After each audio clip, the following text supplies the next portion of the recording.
Hello, you're listening to Hugo Talks and welcome to episode 52 of Klaus Schwab and his attempt to become the ruler of the world.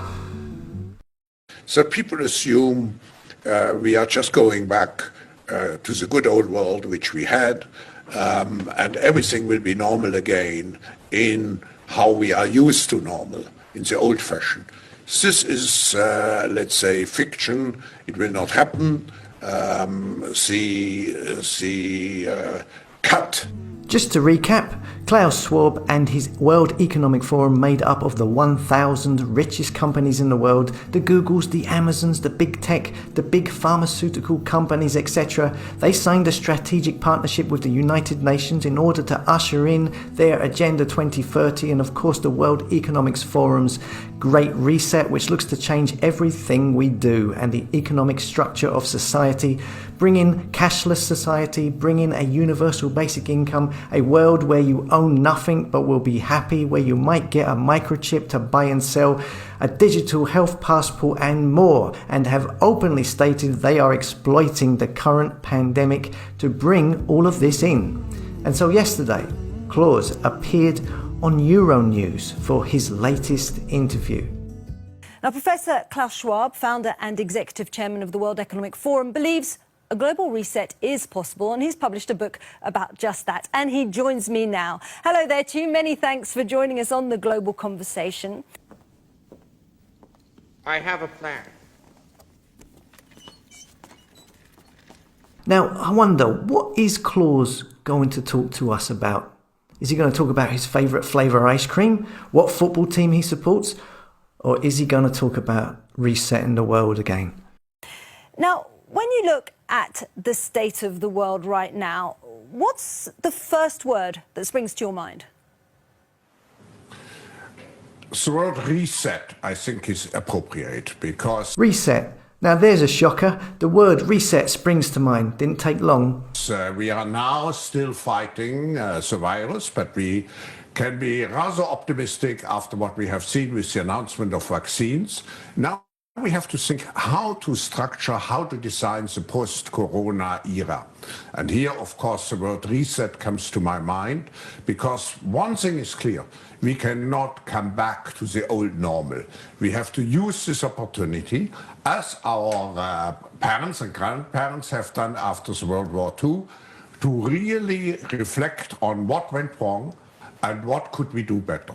Now, who the feck elected this guy to be the ruler of the world, to be orchestrating the resetting of the world that nobody asked for? Who elected him? Who is he speaking for? He says we. Who is we? He's not speaking for me, and he's not speaking for you, and I don't want him speaking for me. I don't know who he is. His family history is a mystery. All we know is that his dad, his father, had been managing director for a Swiss engineering company, Escher Wyss, who continued operating in Germany throughout World War II. But his father has no name, and the company's records that the father worked at seem to have been wiped. That's not suspicious at all, is it? When he says we, I'm thinking he's talking about the 1% of the richest people in the world that make up his 1,000 richest businesses that make up the World Economic Forum's partners. What is your priority when you would, if you could, initiate this reset? You hear that? She says, when you would, if you could. Which is it, would or could? Your priority when you would, if you could, initiate this reset?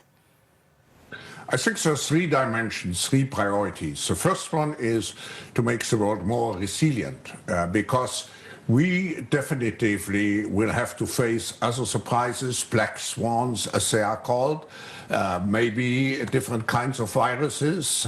Oh, this guy is a real bundle of joy. So we are definitely going to be facing black swans and a different kind of virus. Definitely going to be facing that. A black swan, by the way, is a metaphor that describes an event that comes as a surprise, has a major effect, and is usually something bad, which the World Economic Forum has pages about on their website, devoted to like cyber attacks, food shortages and all other kinds of disasters. This guy is a little bundle of joy, isn't he? Second, we have to make the world more inclusive, fair, because we have seen that we have reached unsustainable degrees of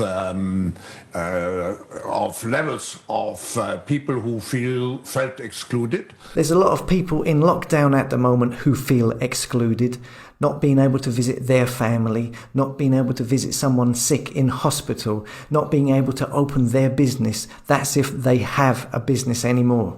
And finally, we have to make the world much greener.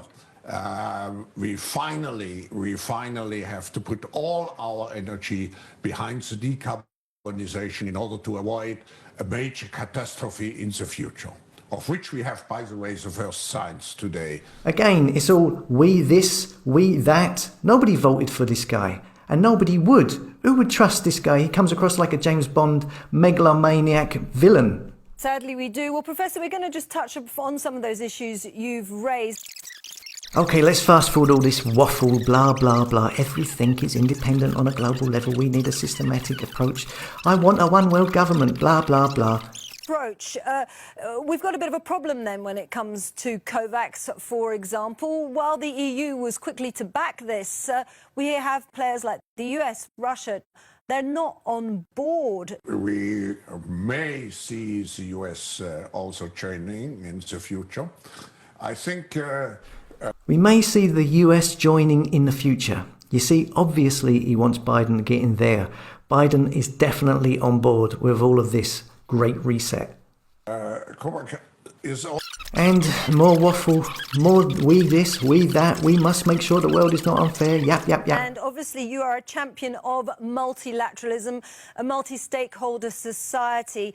With the departure of Donald Trump, as we were just talking about, do you see this now injecting new momentum in... Injecting, nice choice of words there. Injecting new momentum into a multilateral system, a global multilateral system. And would we return to the traditional multilateralism, do you think? Or is the world on a new path? When they say multilateralism, they are talking about a one world government, basically, all countries working together.